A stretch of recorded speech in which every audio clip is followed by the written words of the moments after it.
Ano to? Review natin nga. Blue Yeti.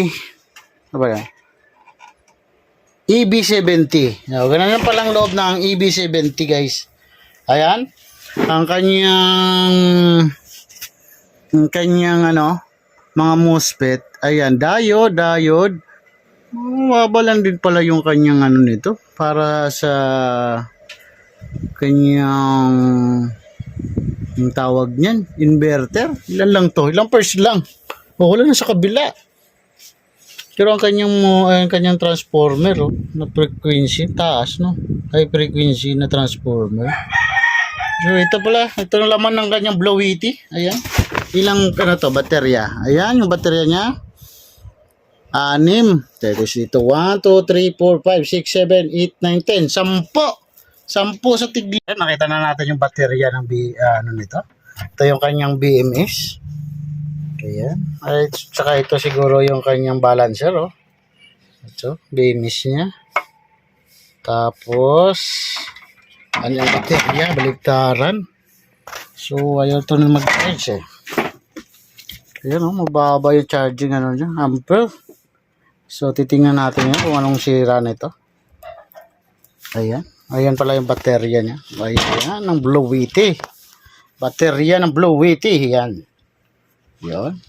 Yung ginamit sa kanya ito. Ayan. 3.2 volts. Yan kaya milliampere to. Wala naman. Ayan yung ginamit ng baterya niya. So mamaya titingnan natin kung bakit tayo mag-charge shorted. Guys, ginising na natin yung kanyang BMS. Ayan, charging na siya. 6 na. Kanina ayaw gumalaw yung kanyang BMS. Yung B1 niya ay nasa, hindi kikita guys. B1 niya nasa 6 na guys. Kanina 5 lang yan. Yung B2 guys 3.3. Ibabalance na lang natin. Ayan. Ayan. For kanina wala tong B6 guys mayroon na siyang 1. So, nagcha-charging na siya guys. Ayan. So, goods na to guys. Ayan pala yung kabuuhan ng E70 na Blue Yeti.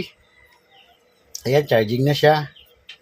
All goods na guys. So, dito, tayo na lang natin ito ma-full charge at mag-on yung kanyang EC. Sa ngayon, di pa siguro to. Kasi wala pa tong karga. Nasa lowbat stage pa siya.